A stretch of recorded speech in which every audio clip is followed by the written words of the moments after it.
Some games demand you mash buttons, whack as many bad guys as possible. Other games are a bit more thoughtful, requiring patience and perseverance. Those are all well and good when you're in the mood, but when you're in the mood for a game that serves up nothing but hard-hitting combat, well, you don't want to waste your time on anything else. Today in this video, we have 15 games that are absolutely nothing but combat. Starting off with number 15, it's Max Payne 3. Yeah, one of Rockstar's most misunderstood games, but it's one of those games that has only gotten better and better in hindsight. Max Payne 3 is a game that is unlike anything else. The technical wizardry on display here is still impressive, even over a decade after release. All those game-defining things like destructible environments, amazing animations, and expanded bullet time, those are all things we can't actually talk about right now. We don't have time. What we're here to talk about, of course, is the combat, and it's absolutely non-stop. There are a lot of reasons to love the third Max Payne game, but some people can find the game a bit exhausting. Compared to the first two, which had a gritty noir story, Max Payne 3 is more of a constant meat grinder of enemies, just relentlessly hounding the player. There's very little time to breathe in this game. There are absolutely zero walking simulator sections, zero puzzles or anything of that kind. The story sequences are relatively brief, especially compared to the games that came before. Part 1 and Part 2 at least attempted to pace out the action by introducing dreams, puzzles, and extended story sequences. But here in 3, it's wall-to-wall combat, only broken up with the occasional show-off scene like the home invasion shootout. If you're like most of us who played these games just for the combat, then you're in luck. There's a lot of it.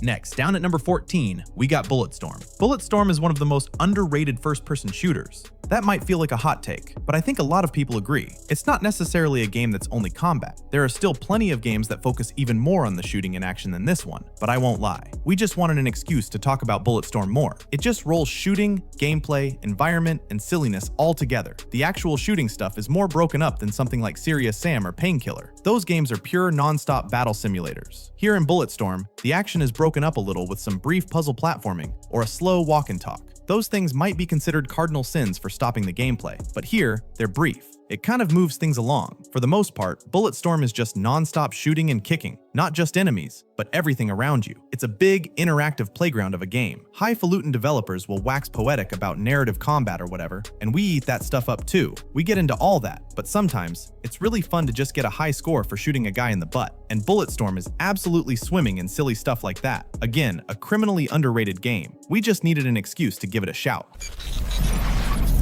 Coming at number 13, of course, I had to mention Middle-earth's Shadow of Mordor. This is a game that's sometimes mistakenly called a button masher action game, at least by people who don't know what they're talking about. The simple fact is that the combat is actually pretty complex. It's essentially Batman Arkham combat cranked up to 11, with a lot of different moves, options, upgrades, more enemies, bigger battles, you name it. It actually makes for a really satisfying action game once you get the hang of it, and it's definitely one of the biggest selling points of Shadow of Mordor. Another thing that makes this game feel like an unstoppable momentum juggernaut is the fact that there really isn't a lot of stuff that isn't combat. Sure, you can technically call stealth not combat, but it's more like pre-combat because most of the time you're going to blow your cover or want to blow your cover just to fight. There's nothing stopping you from charging into every mission swinging swords, and 2 of them right from the start of the game. The first couple of missions slow things down with story a little, but after that, it's off to the races. There's a lot of content in this game, and you can chop through enemy after enemy non-stop, no problem. With Shadow of War, some other stuff came back like gear, loot, and all of that, and you're kind of forced to deal with more of that than just fighting. But if you liked Mordor for the fighting, well, Mordor has all the fighting you can handle. And by the way, there's a whole lot of DLC if you need even more. Next at number 12, we have Sifu. Let's slow things down a little bit and talk about a game with combat that's a little more deliberately paced. And that game is Sifu. Like the best pure action games, there's a lot more depth to the fighting than it first seems. It's not just button mashing to win. It's all about timing and figuring out what the best moves are to beat each enemy type. It's not a short game, but it's not a long one either. There are only 5 stages total, so it can arguably be a short game. But the amount of time it takes the average player to beat it, you know, with the time it takes to practice and actually get good, might take you over 9 to 11 hours. Fighting is all there is. There are no puzzles between encounters or climbing sections to space things out. There are collectibles to find, but they're quick and simple, not your typical video game collectathon. There are no stops, no build-up before a big set piece. It's just fight after fight, hour after hour, until the end of the game. There is this crazy dopamine hit. You never want to stop playing because you want to master one area, then move on to the next. So you're like, all right, to master the next one, I gotta go back and keep practicing the first one. It's a crazy addictive loop, and it's a combat-only game.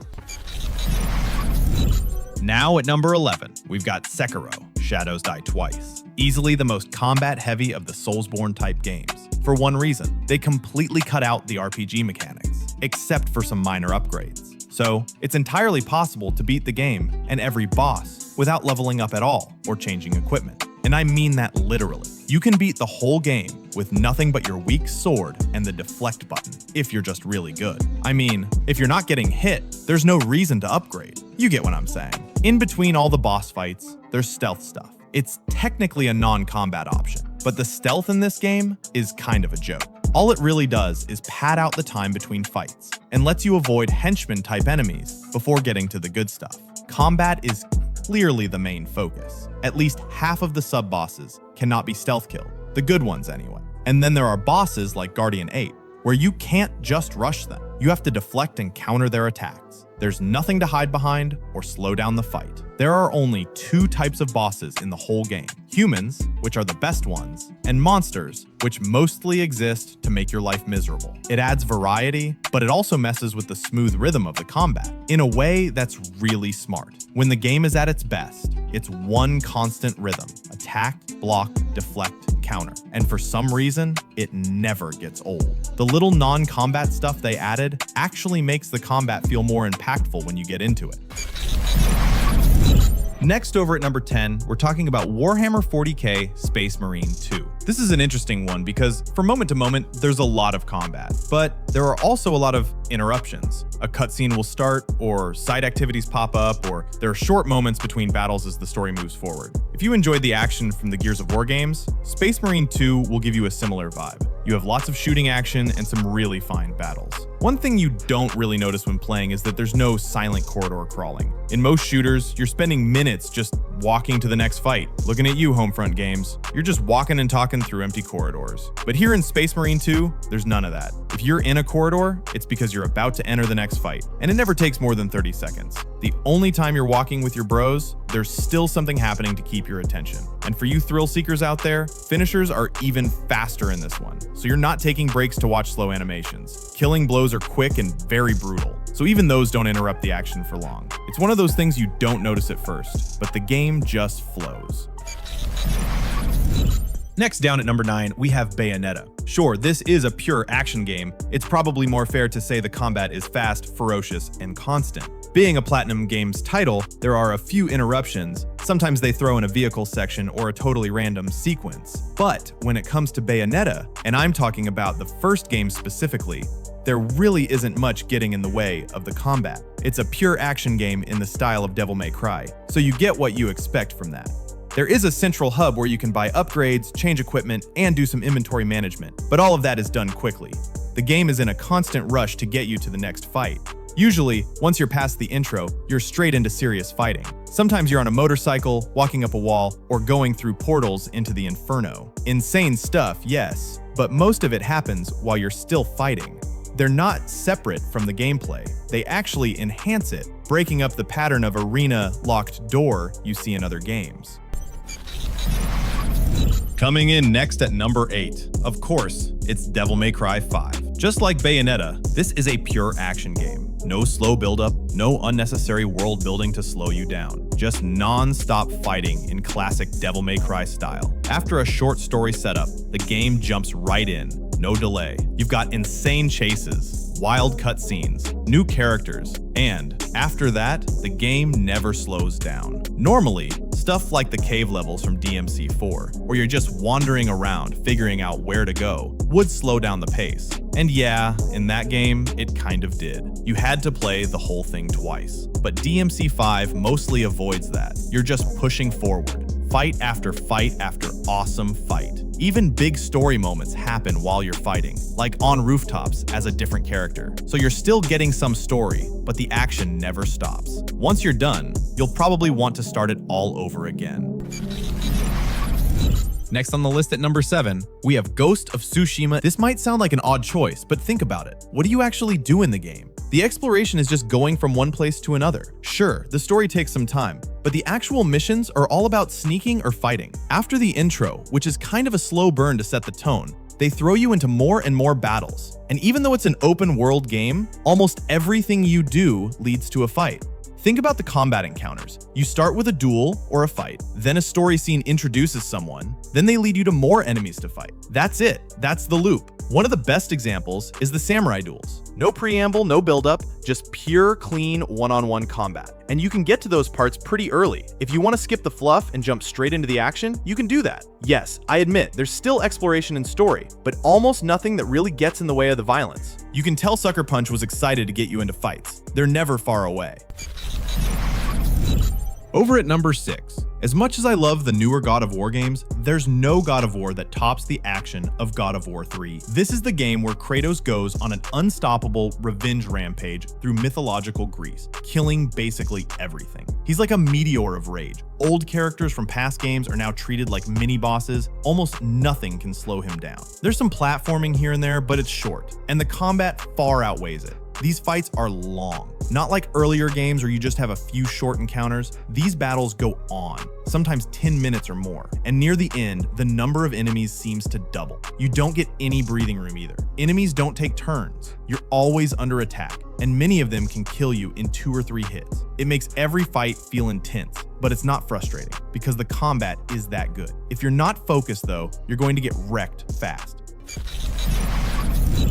Moving down to number 5, of course, we have Metal Gear Rising: Revengeance. We almost forgot about this one, but man, it makes a lot of sense, right? Think about it. Combat, combat, combat. There is a real story here too. They actually made it, weirdly enough. Look, sound, and feel like a Metal Gear game, but without all the open world stuff, stealth sneaking, overly long cutscenes, or endless radio conversations. All of that is gone or very minimal here. That's quite an accomplishment, and it wouldn't surprise us if this is one of the rare combat-only games where people actually pay attention to the story. There's just enough of it to carry you through without slowing anything down. The pacing is excellent. There's more story than most pure action games, but still way less than a regular Metal Gear Solid game. The combat's kind of non-stop, and it's varied, with normal encounters, personal duels, large-scale brawls, and big set pieces. This game has it all. The main negative against it is the length. A lot of people only played the first 2 chapters. They were trying to return the game for a refund before the 3rd, but those issues are long gone. The game still holds up. There's bonus content like VR missions and extra challenges to keep you playing. But honestly, we'd love to see a full new game.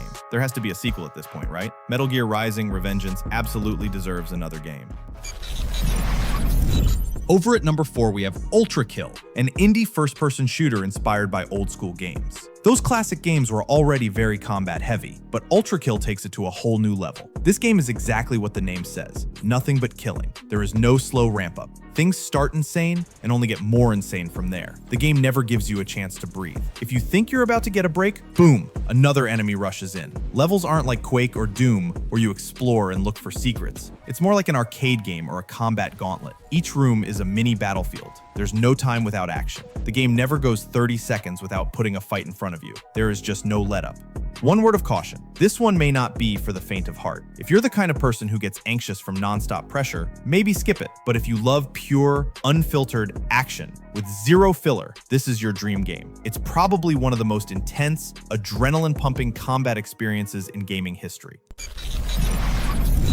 At number 3, while I do love the newly released Doom: The Dark Ages, I still pick Doom Eternal over it. Why? Because the feeling of action in this game is just insane. It takes the simple but satisfying formula from Doom 2016 and makes everything even faster. It removes almost all the slow parts between fights. One of the only complaints about Doom 2016 was the movement speed. It was fine, but it didn't feel fast enough. Doom Eternal fixes that. Now you've got a dash, a double jump, and even a grappling hook on your shotgun. It makes the game feel like you're always in motion. You get into an arena fight, wipe everyone out, and then move right into the next one. Yes, there's still a bit of light platforming, but because you move so fast, it's over in seconds. It's not just that the shooting is constant, it's that you always feel like you're doing something. The game has serious momentum. Everything is quick. Combat hits hard. Even though there are little bits of non-combat sections, by the time you finish the game, it'll feel like non-stop action. The platforming and exploration fade in your memory. All you'll remember is the intense, wild combat. Next down at number 2, we have BlackMyth Wukong. It took years for this game to come out after all the trailers and teasers, but the debut title from Game Science really delivered. From my point of view, one of the reasons this game succeeded was the pacing. It goes from one intense encounter to the next. A lot of it feels like a Souls game, but imagine removing all the wandering, slow missions and long side areas. Trim all that fat and just focus on the fun parts. That's what Wukong does. It's still a long game, around 35 hours for most players, and the fights take time. They're deliberate and intense, but they come one after another. Saying non-stop action might make you think it's all fast twitch stuff, but it's not. It's more thoughtful. It's just that there's very little downtime between battles. There are exploration areas, but they're small and simple. Mostly, it's all about the fights. Half the battles feel like playable cinematic events. Some of them are so dramatic, you feel like you're in a movie. Fights like the one with Sun Wukong at the end. They're thrilling, epic, and full of great story moments too. This game just keeps throwing new stuff at you, and the combat stays exciting the whole time. Down at number 1, if you want a game that's nothing but fights, let me introduce you to the first Bereserker, Khazan. This game does not have a single puzzle outside of figuring out how to beat the brutal enemies and boss fights. This is one of the most intense action games out there. At times, it might feel a little simple, but it takes inspiration from games like Sekiro and builds on it.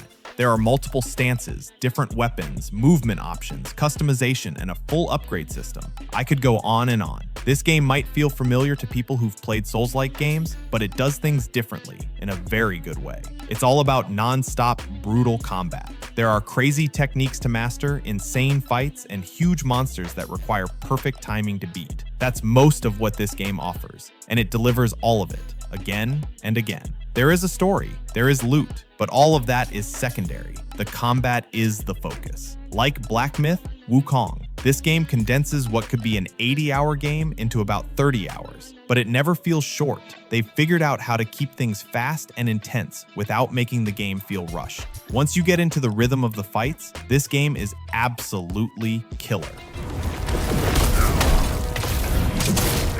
And that wraps up our list of 15 games that are absolutely nothing but combat. No puzzles, no walking simulators, just pure action from start to finish. Let me know in the comments, which of these games have you played? Which one had your favorite combat system? Or did we miss any brutal action games that deserve to be on this list? Don't forget to leave a like if you enjoyed the video. Subscribe for more deep dives into games that go hard on gameplay. Thanks for watching, and we'll see you in the next one.